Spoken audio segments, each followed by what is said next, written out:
네, 안녕하십니까. 123회 정보관리기술사 임호용입니다.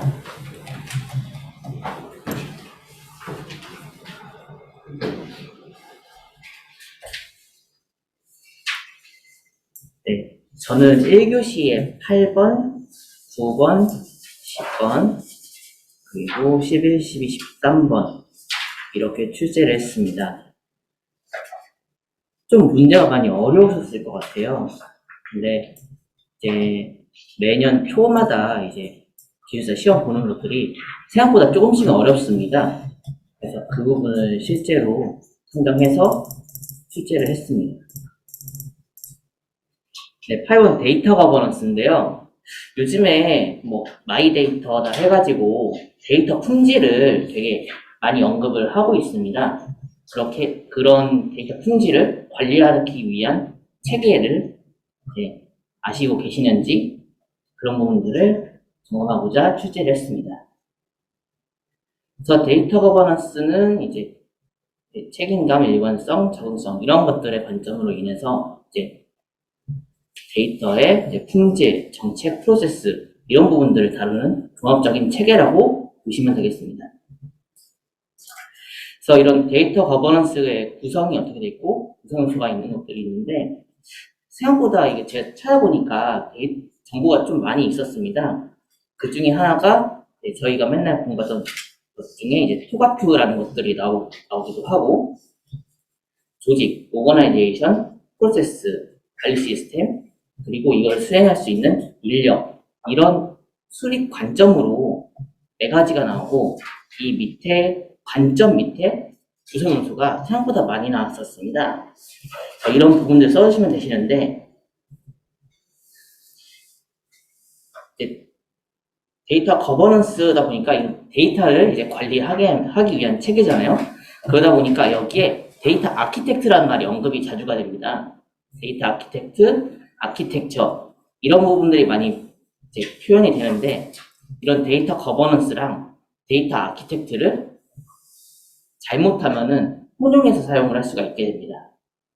그래서 이런 데이터 거버넌스를 데이터 아키텍처랑 명확하게 구분을 할 수가 있어야 됩니다. 이런 부분들을 3단락에 언급을 해주시면 좋을 것 같습니다. 그래서 2단락 가에는 어떻게 구성이 되는지 그려주시고 나에는 구성 요소를 이거를 다 지금 시점에서는 다 암기해서 못 쓰실 거예요. 그렇기 때문에 어떤 것들이 있는지 뭐 아키텍트 아니면 관점만 챙겨가셔도 어느 정도 기억이 나실 것 같습니다. 그래서 조직, 프로세스, 관리 시스템, 인력 이렇게 4가지 꼭지로 잡아주시고요. 그래서 3단락에는 데이터 거버넌스와 아키텍처를 비교를 해주시는 걸로 마무리를 해주시면 좋을 것 같습니다. 네, 다음으로는 기업의 ESG인데요. ESG가 생각보다 많이 언급이 되고 있긴 합니다. 환경, 사회, 그리고 거버넌스 3가지 꼭지로 계속 이야기가 나오는데 심지어 정부에서도 이런 ESG를 도입한다고 그런 말들이 나오고 있기도 하는 것 같은데요. ESG가 나오기 전까지는 여러 가지 모델이 계속 있었습니다. 피라미드, 트리플 바텀, 더블 바텀, 통합된 ESG 이렇게 계속해서 발전해 나가고 있고요. ESG는 다 쓰셨어요. 근데 이제 문제는 CSR, ESG 혹은 ISO 표준까지 써주신 분도 계셨어요. 그런 분들한테는 점수를 잘 드렸는데요. 이제 2단락이 약간 좀 문제가 됐습니다. 2단락에 ESG가 어떻게 구성이 돼 있고 이거에 따른 구성 요소를 써주셨는데요. 제가 생각할 때는 ESG는 다 여기까지 다들 잘 쓰실 것 같아요. 시험 준비하시는 분들은. 그렇기 때문에 이 ESG가 평가가 되려면 어떤 평가를 기준으로 돼야 되는지 평가 체계도 알고 있으시면 좋을 것 같다고 생각을 했습니다. 평가 체계는 크게 플랫폼 기반, 공시정보 기반 평가 이렇게 2개로 구분이 되고, 평가 체계는 이거 다 못 외우시니까 크게 한두 개 정도만 외우셔서 강글로 녹여주시면 좋을 것 같습니다. 실제로 여기 환경, 사회, 거버넌스 여기 파트는 다 쓰시는 분들은 다 쓰셨더라고요. 확실히. 그래서 기업에서 하도 ESG 하다 보니까 이게 CSR하고 차이가 없다고 많이 표현이 됩니다. 그래서 기업의 ESG 워싱 이런 부분들은 이제 강글로 잘 녹여주시고 이제 CSR하고 이제 비교를 해서 ESG가 정확하게 CSR하고 어떻게 구분이 되는지 그런 부분들을 비교로 3단락으로 마무리해 주시면 좋을 것 같습니다.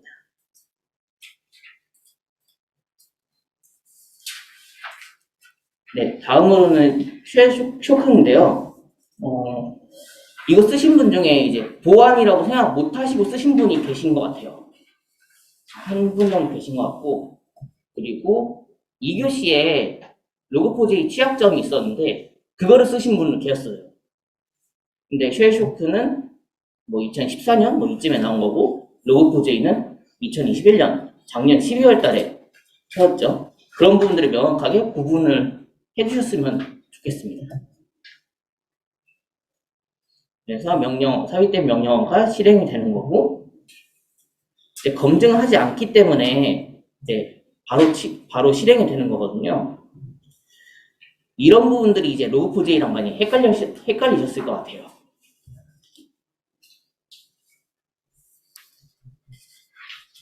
그래서 쉐쇼크도 프로그램 구현을 하고 명령을 주입하는데 이제 로그4j 취약점은 그 JNDI 룩업이 있고 이제 LDAP 서버 이제 조회하는 게 있죠.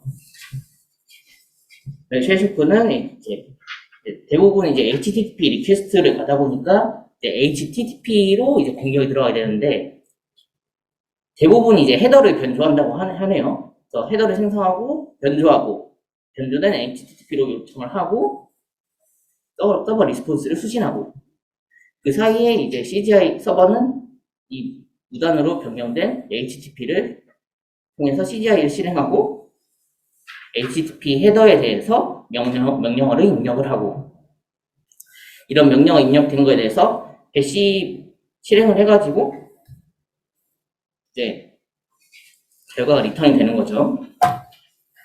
그래서 보안은 이제 대부분 이제 잘 써주시지만 1교시에 보안을 작성하신다고 하시면은 무조건 3단락 가셔가지고 어떻게 대응을 할 건지 그 대응 방안도 잘 써주시면 좋겠습니다.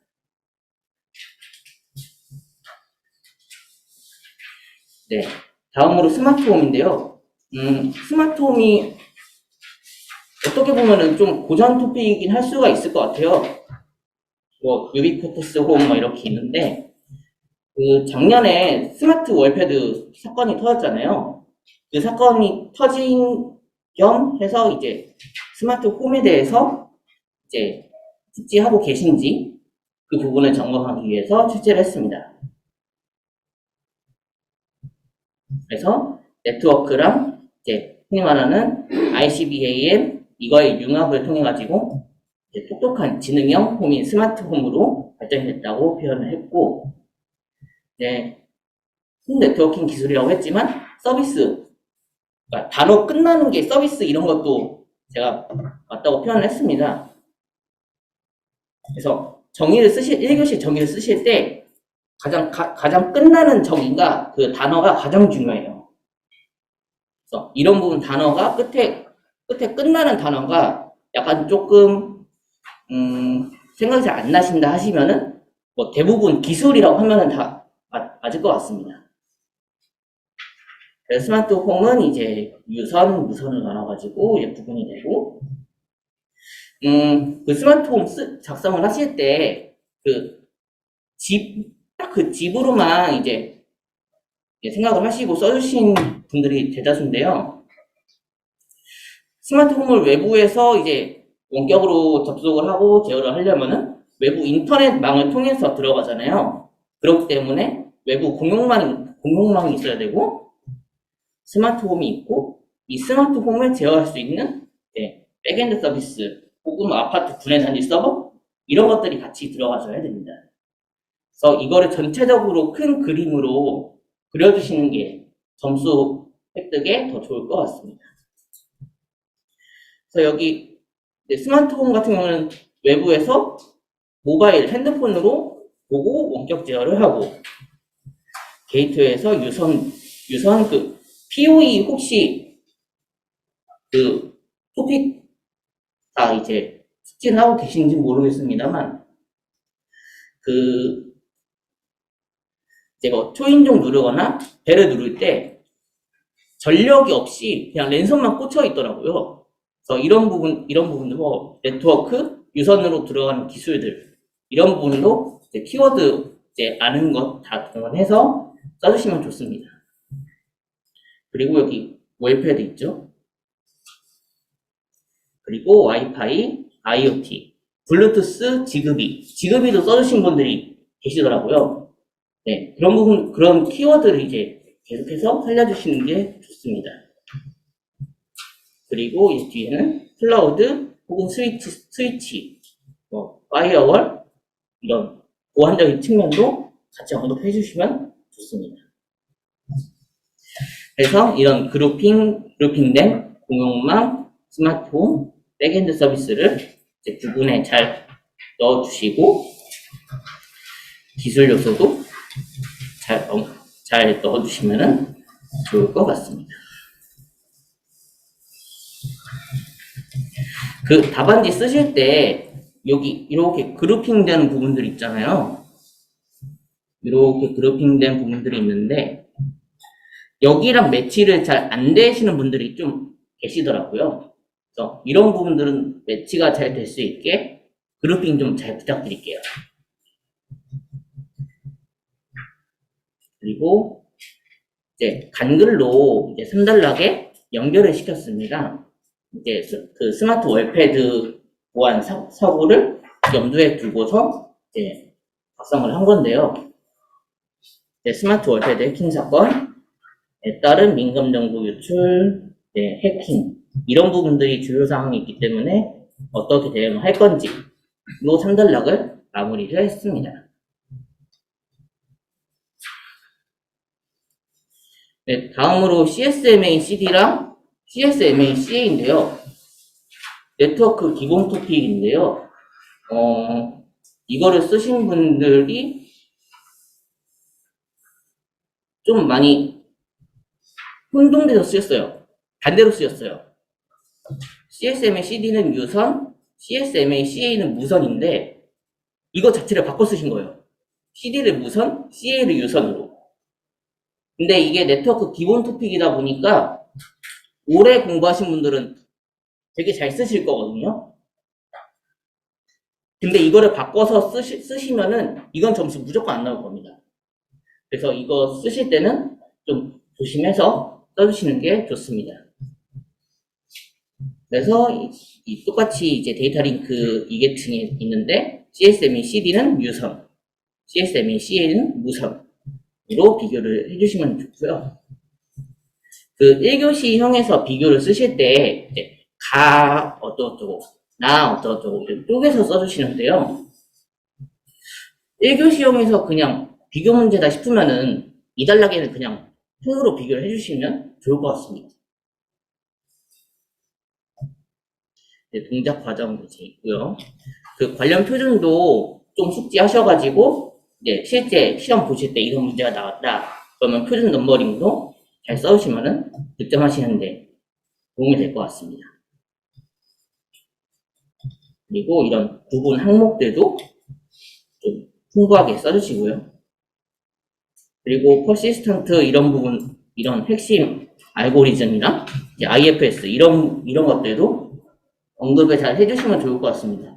왜냐면은 요 퍼시스턴스 이게 아마 기출문제일 겁니다.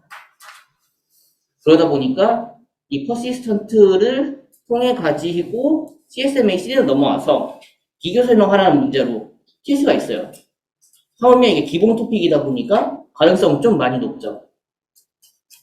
이런 키워드가 많이 빠져 있어가지고 사실 채점하는데 조금 많이 힘들었습니다. 그래서 이런 키워드들 많이 공유해 주시면 좋을 것 같습니다. 그리고 3단락에는 유선이고 무선이다 보니까 이런 캐리어를 어떻게 센싱을 하냐, 이 센싱 방법을 비교를 했고요. 이거는 약간 좀 저희가 흔히 생각하는 것보다 약간 좀 로우 레벨 밑으로 갑니다. 그러다 보니까 이거는 지금 못 외우시면 그냥 이거는 포기하고 넘어가시는 것도 좋을 것 같아요. 왜냐면 이것 때문에 다른 거를 공부를 못하면은 좀 손해가 큽니다.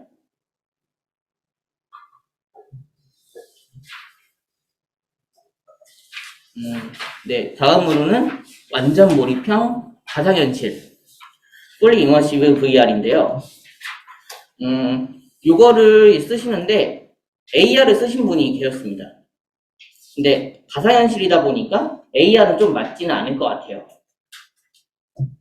그리고 완전 몰입이다 보니까 이제 사람의 오감을 극대화를 시키고 체험을 할 수 있는 가상현실이고, 이제 여기서 가장 제가 바랬던 키워드는 BCI라고 있는데요. 브레인 컴퓨터 인터페이스인데 쓰신 분이 없었습니다. 그래서 이런 키워드 혹은 관련된 기술은 이제 한번 리뷰를 해보시는 게 좋을 것 같아요. 그래서 그리고 HMD인데 HUD 써주신 분이 계시더라고요. 그래서 이런 키워드 이제 보강 좀 많이 잘 부탁드립니다. 그래서 non-immersive VR, 상호작용, semi-immersive VR, 오감 극대화, 그리고 가상현실과의 상호작용을 통해서 이제 완전 몰입을 할 수 있는 가상현실로의 발전으로 가고 있습니다.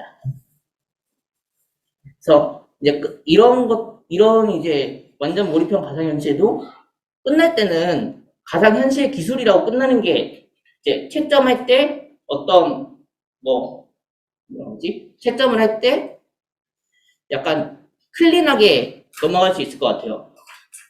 그냥 기술이면은 이게 어떤 기술인데 하면서 의문을 갖는 정의가 나올 수가 있거든요. 그런 부분들은 아마 채점할 때 약간 조금 불리하게 작용을 할 수 있을 것 같아요.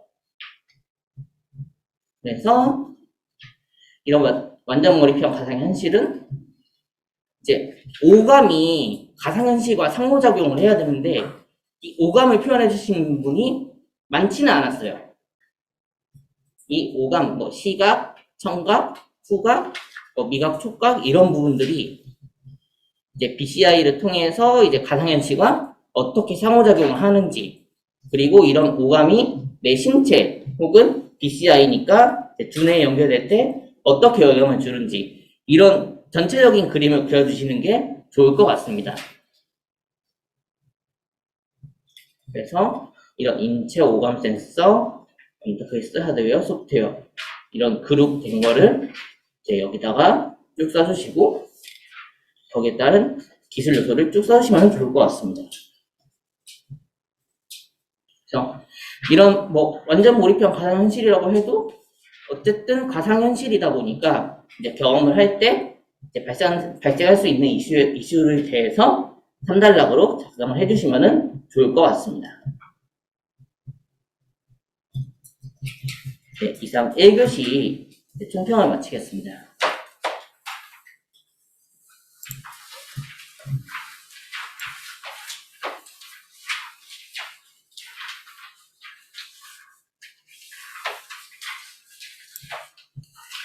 네, 다음으로 2교시 4번, 5번, 6번, 7번 이렇게 제가 출제를 했는데요.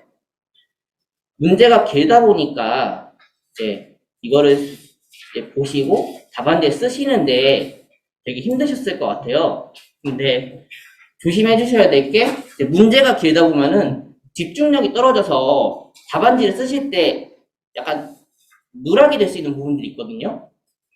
이런 부분들을 되게 좀 많이 조심해 주셔야 됩니다. 실제로 제가 120회 때 문제를 잘못 보고 써가지고 그때 한번 많이 점수가 나갔던 적이 있는데 그런 사례가 있다 보니까 더 조심을 당부드리는 바입니다. 네, 4번에서는 전자정부법하고 전자정부법 시행령이라고 나왔죠. 이거에 따른 개정안인데 제가 의도했던 거는 전자정부법 및 전자정부 시행령 개정안의 주요 사항이었던 거예요. 그러다 보니까 요게 2단락이면은 2단락 가에는 전자정부법 개정안의 주요 사항, 나에는 전자정부법 시행령의 주요 사항, 이거를 기대했던 거거든요. 근데 다 이거 쓰신 분은 전자정부법만 써주셨어요. 그러다 보니까 이제 전자정부법 시행령의 주요 사항을 빠지게 되는 거죠. 그러면서 개정안의 기대 효과까지 같이 빠졌습니다. 그래서 문제를 잘 읽어주시고 써주시면 좋을 것 같아요. 왜냐면 이제 2교시형에서는 이런 문제가 되게 많이 나올 것 같습니다. 그렇기 때문에 문제 잘 봐주시고 써주시면 좋을 것 같습니다. 그래서 요즘에 찾아보니까 이제 신용정보의 마이데이터, 금융권의 마이데이터로 언급이 많이 됐는데 이게 공공 분야까지 확대가 되고 있어요. 그래서 이 전자정부법 시행령의 핵심 관통하는 내용은 행정정보, 그러니까 공공 분야의 마이데이터입니다. 이 마이데이터 있죠. 토픽으로도 많이 나왔고 신용정보에서도 많이 언급이 되는 건데 공공 분야까지 진출을 하고 있다 보니까 결국에는 마이데이터로 풀어주셔도 어느 정도는 맞을 수가 있어요. 다만 이게 법이다 보니까 이제 어느 정도 내용은 들어가야겠죠. 그래서 이런 부분들을 마이데이터를 기반으로 해서 풀어주셔도 어느 정도는 득점이 가능할 것 같아요. 데이터로 풀어주신 분이 많이 있는데 한 두 분 계셨는데 구체적으로 마이데이터라는 단어가 없었어요. 요 마이데이터 요거 있죠. 이거 하나로만 어떻게든 풀어가셔도 어느 정도 방어를 할 수는 있을 것 같아요. 그런데 이 주요 사항을 어느 정도는 알고 있으면은 커버를 칠 수 있죠. 왜냐면 법이나 제도는 내용을 정확하게 써주시는 게 고득점의 비결이거든요. 그래서 전자정부 서비스 뭐 한번 들어보셨죠? 뭐 지능형 인공지능 이야기 있고 인간 참여 이것도 모의고사나 이제 보였으면은 토픽으로 한번 나왔을 겁니다. 이런 것들의 이제 조합이고요. 국가유선 데이터 넘어가고 정보자원, 클라우드 컴퓨팅 이런 부분들이 이제 들어가는데요. 4차 산업혁명도 같이 써주신 분들이 계세요. 그렇게 접근해도 좋을 것 같습니다. 그리고 전자정부법 시행령에서는 위에 전자정부법에서 언급을 한 것보다 이제 밑에 더 구체적으로 명시를 하고 있습니다. 그래서 이제 주요 사항 뭐 전자정부 서비스 뭐 마이데이터 이런 부분들은 이제 비슷하게 이제 구분으로 가겠지만 주요 사항이나 설명에서는 더 구체적으로 써주시면 되세요. 이거는 그 내용 모르고 쓸 때 이야기예요. 내용을 아시면은 그냥 그대로 쓰셔야 돼요. 뭐 지능형 전자정부 서비스, 신원 확인에서는 전자공무원증, 그리고 마이데이터는 행정정보 제공. 크게 이런 내용들이 있습니다. 그리고 기대효과도 전자정부법 개정안의 기대효과랑 전자정부법 시행령의 기대효과 이렇게 크게 두 개로 작성해 주시면 될 것 같습니다. 그래서 기대효과도 전자정부 서비스, 정보자원, 민간 이렇게 나누고 시행령 개정안도 전자정부 서비스, 마이데이터, 실현 확인 크게 이렇게 나누시면 좋을 것 같습니다. 그래서 이렇게 기대효과까지 있고 이제 4단락에는 이런 개정을 하면은 그럼 산업계에서는 뭐를 해야 되냐 이런 부분들을 구성해서 마무리해 주시면 좋을 것 같습니다.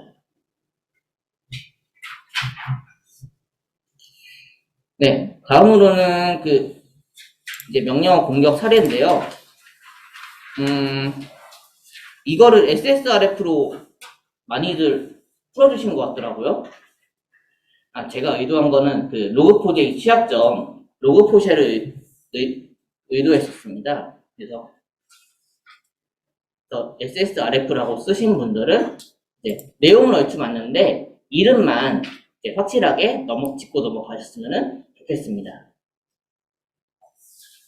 그래서 이런 명령어 공격 사례에 이제 오와스프 탑10, 공격 기법, 세오 프로세스, 보안 대책 이렇게 3개가 있는데요. 오와스프 탑10이 작년에 2021년으로 개정이 됐습니다. 오와스프 탑10 2021로 개정이 됐는데 제가 보니까 답안지에 2017하고 2021을 섞어 쓰신 분들이 계셨어요. 섞어 써주시면 안 되시고요. 그리고 섞어 쓰셨는데 아닌 것들을 같이 써주신 분도 계셨어요. 이런 것들은 웬만하면은 2017이면 2017, 2021이면 2021 이렇게 명시를 해서 적어두시는 게 좋을 것 같습니다. 그래서 이런 오와스프 탑10도 정의 이렇게 써주시고 어떻게 변경됐는지 써주시면 좋을 것 같아요. 그러면은 이거는 과거 2027에 오와스프 탑10이고 오른쪽에는 어떤 변경사항이 있고 2021에는 뭐가 추가됐는지. 그래서 똑같이 10개인데 이거를 다 써주신 분이 한 두세 분 계셨어요. 저도 깜짝 놀랐습니다. 그래서 어떻게 변경이 됐고 통합, 신규 추가 이런 것들이 있고 이제 취약점에는 이제 위에서부터 쭉 써주시면 되시는데 이런 것들을 그냥 쭉 쓰면은 이제 뭔가 체계적으로 분류는 안 될 겁니다. 그래서 나름대로 그룹핑을 해서 적어주시면은 좋을 것 같습니다. 그리고 이제 위 사례 공격 기법이면은 위에 그림이죠. 이 그림인데 이 그림에 이렇게 돼 있는 이런 것들 있죠? 여기서 힌트를 잘 얻으셔야 돼요. 요거는 125회 렌더틱인가 아마 있을 건데요. 그거를 좀 참고를 해서 베리에이션을 한 그림이에요. 또 이런 비슷한 문제가 나올 수가 있을 것 같아가지고 제가 그렸습니다. 그래서 이 그림이 어떤 공격인지 이제 알아채셔가지고 실제 로그 포쉘에 CV 넘버까지 써주신 분이 계세요. 근데 이제 정확하게 써주신 분이 이제 한두 분 계시고 로그 포쉘을 써주셨는데 CV 넘버가 틀린 분도 봤어요. 이제 그런 넘버링은 이제 쓰실 거면은 확실하게 이제 암기 잘 하셨다가 써주시면 좋을 것 같습니다. 그래서 이 공격 기법의 이름은 로그 포쉘이고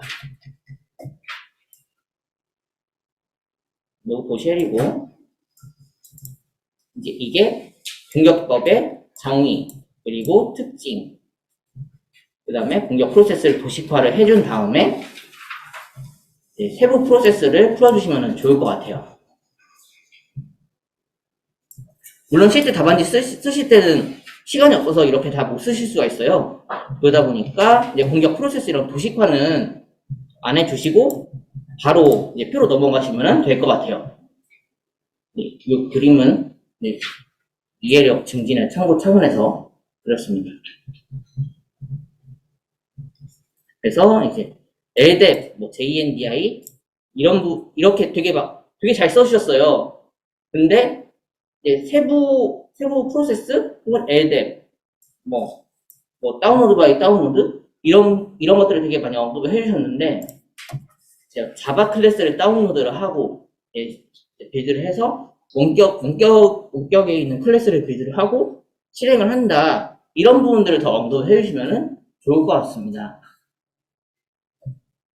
자바 클래스 다운로드가 있고 원격 악성 코드, 명령 실행 이런 부분들이 있고요.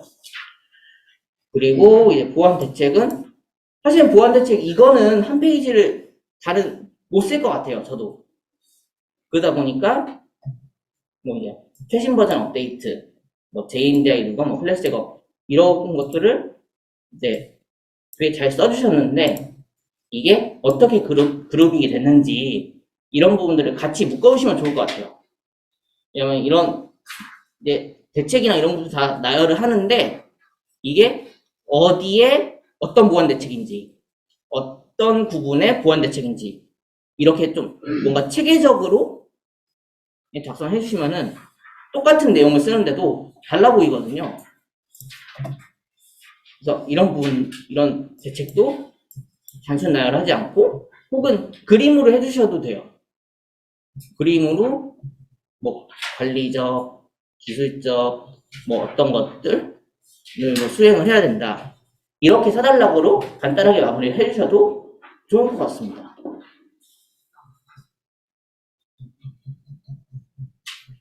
네, 다음으로 개인정보인데요. 이 쓰신 분들 많으셨던 것 같은데 이게 문제가 하나가 되게 길죠. 길다 보니까 실수를 많이 하게 됩니다, 사실.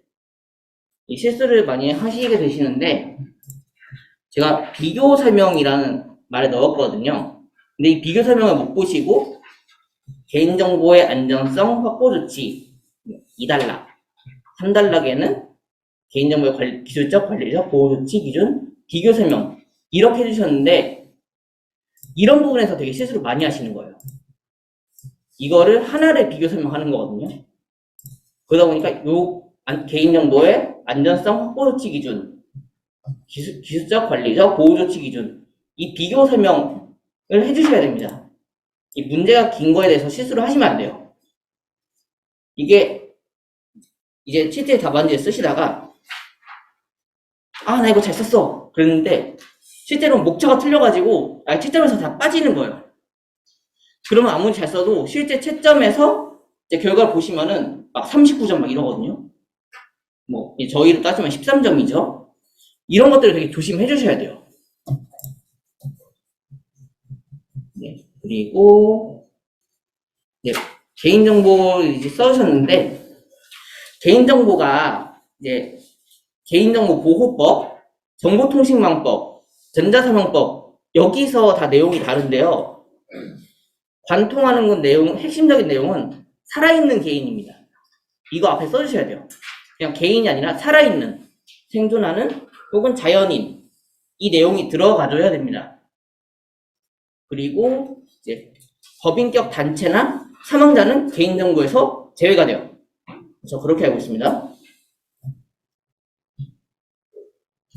그래서 개인정보를 써주신다고 하시면은 이제 광의적, 협의적이 아니라 각 법에서 언급하고 있는 개인정보를 써주시는 게 좀 더 신빙성 있는 답안이 돼요. 살아있는 개인. 그러니까 대부분 이걸 작성해 주실 때 그냥 개인이 어쩌고저쩌고 이렇게 하고 정보로 끝났거든요. 근데 이 앞에다가 살아있는만 써주시면 되세요.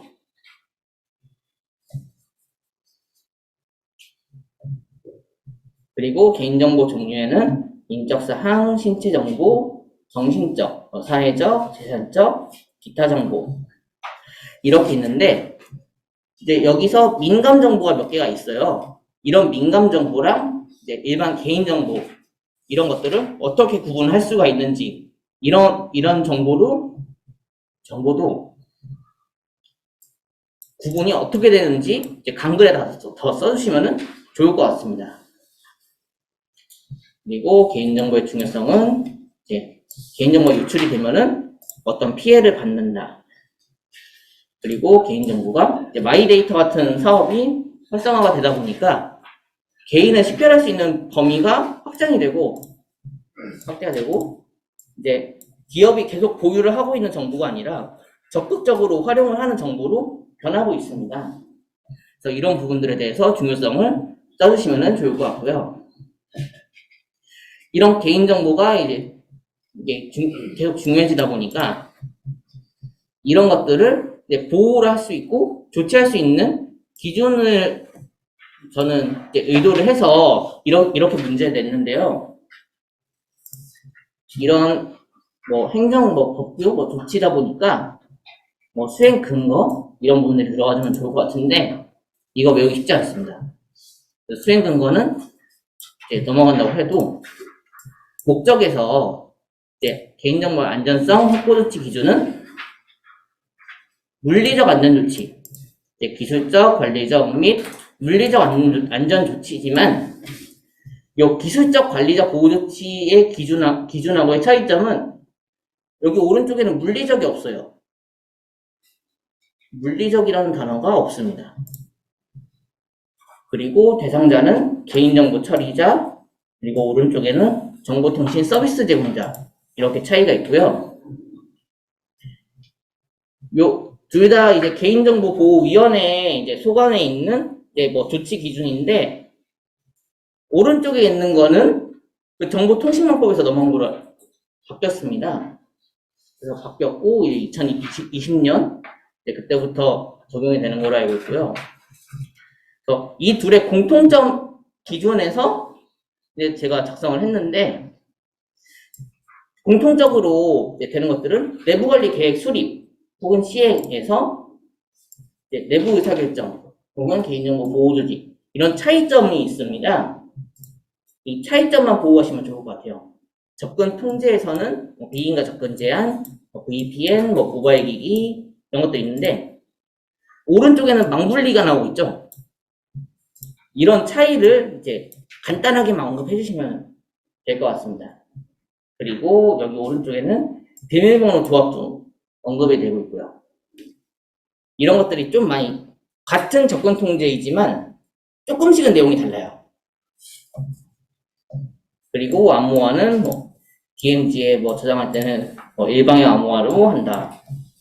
안전한 알고리즘을 사용한다. 이런 내용이 있고요. 악성 프로그램은 약간 공통적으로 보안 프로그램 자동 1회 이상 업데이트 그리고 즉시 업데이트 발견하면은 즉시 삭제 등 대응 이런 것들이 있습니다. 그리고 물리적 조치에는 안전 조치랑 접근 방지 딱 이렇게 두 개로 갈립니다. 그래서 비교를 쓸 때는 이제 생각이 잘 안 나긴 하지만 확실하게 구분될 수 있는 단어로 써주시면 좋을 것 같습니다.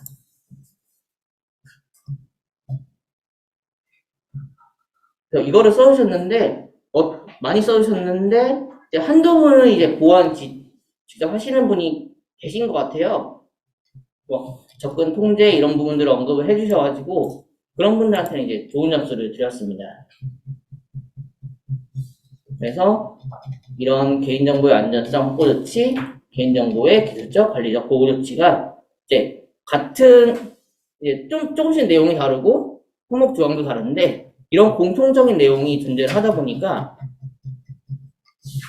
통합을 시킬 수가 있을 것 같아요. 이제 사달락은 이제 생각을 써주시면 되시는데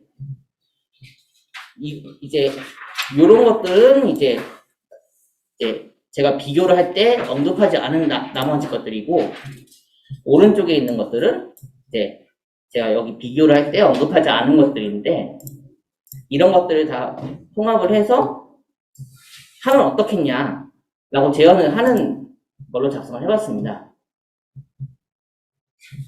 좀 상호 중복되는 항목이 있어가지고 쓴 건데요. 실제 이제 보시고 어떤 느낌을 받으셔가지고 사달락에는 어떻게 써야겠다. 그렇게 작성을 해주셔도 좋을 것 같습니다. 네, 다음으로는 요 스마트 월패드인데요. 이게 컴시험으로 빠져가지고 컴시험 보시는 분들이 없으셔가지고 이 문제가 조금 많이 묻혔습니다, 사실. 근데 이게 작년에 조금 많이 핫했죠? 핫했는데 이런 보안 이슈는 조금 심각한 순으로 이제 이번에 126회 보실 때 바로 나오는 경우가 꽤 있어요. 그러다 보니까 이제 제가 언급을 안 할 수가 없었습니다. 스마트 월패드 해킹인데 이제 홈 네트워크 보안 문제로 문제가 나왔습니다. 그래서 홈 가전 IoT 네트워크의 보안 위협. 이렇게 되면은 홈 가전 IoT가 가, 네트워크 보안 위협은 나. 이렇게 써주시면 되세요. 그리고 이제 보안 위협 대응 방안은 가의 홈 가전 IoT, 나의 네트워크 보안.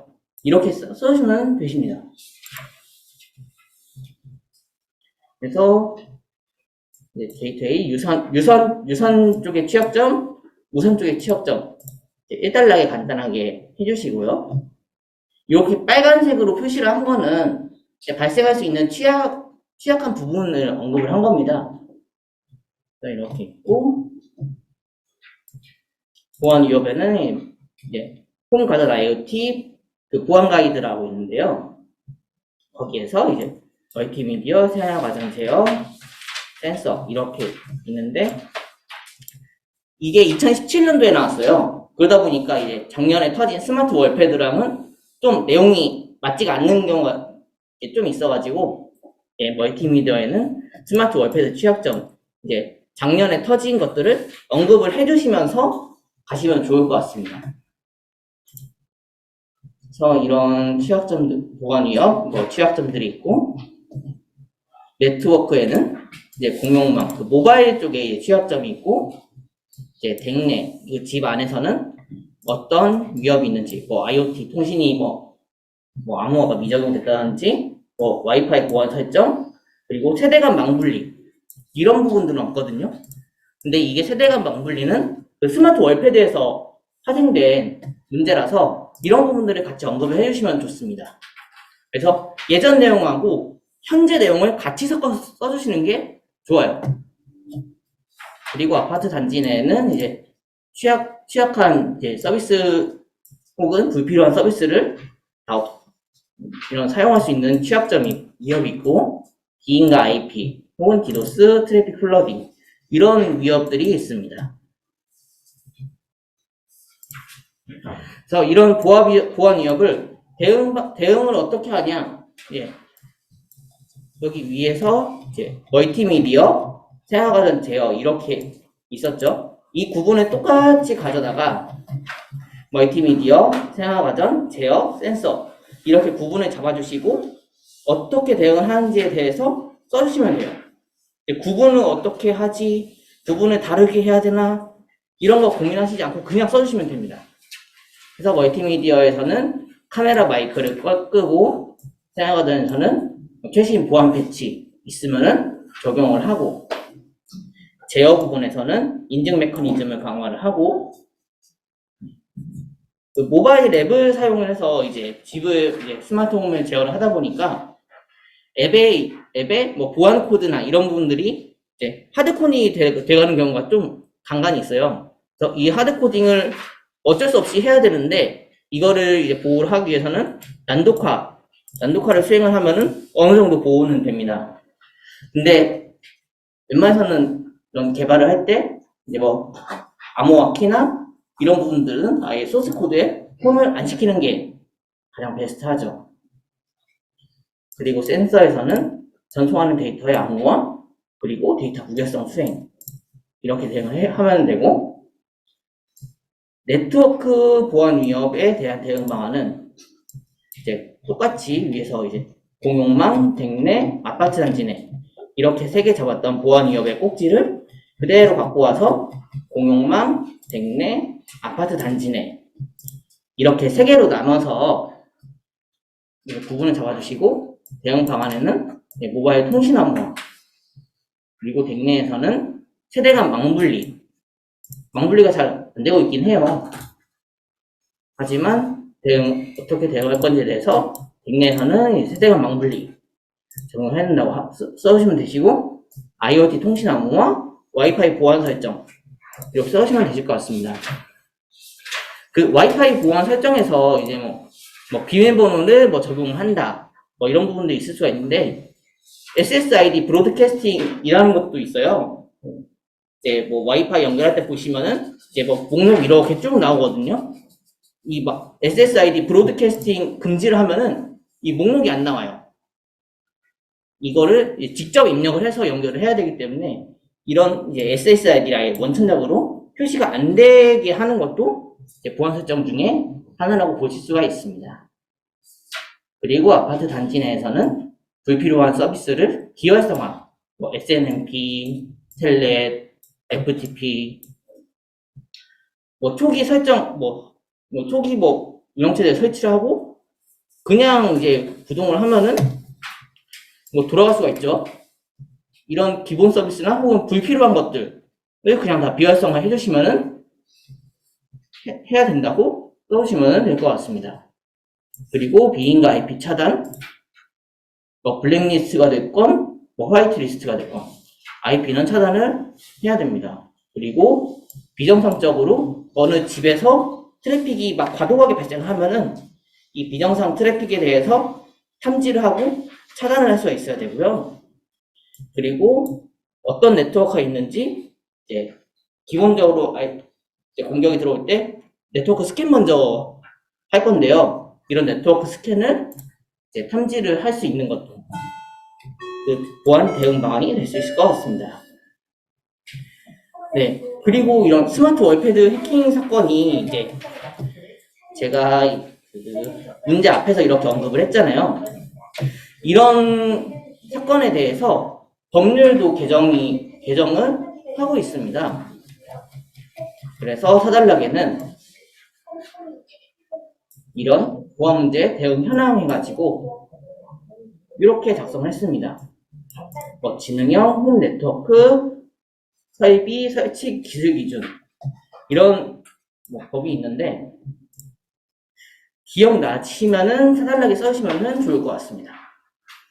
그래서 지능형 홈 네트워크의 설비 설치 기술 기준에는 매뉴얼을 제공을 해야 되고 망분리를 수행을 해야 되고 보안 요구 사항에 대해서 충족하는 장비를 설치를 하고 정보보호 인증을 받은 기기에 대해서 설치를 권고를 하고 있습니다. 그래서 이런 보안 요구 사항에는 데이터 기밀성, 데이터 구별성, 그리고 인증, 접근 통제, 전송 데이터 보안 이렇게 있고요.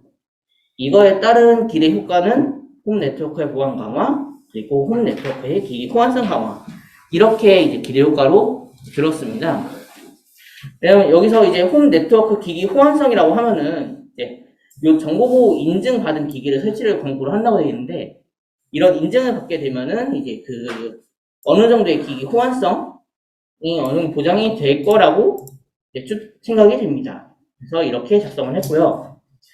사전락에는 이제 이런 대응 현황뿐만 아니라 이제 추가적으로 더 어떻게 대응을 해야 되냐 혹은 이제 작성하실 때 드시는 생각 혹은 뉴스 기사 이런 것들을 많이 보셨다고 하시면은 이제 그 내용 기억나시는 거를 사전락에 써주시면은 될 것 같습니다. 네, 이상으로 마치겠습니다. 126회가 이거 다음 주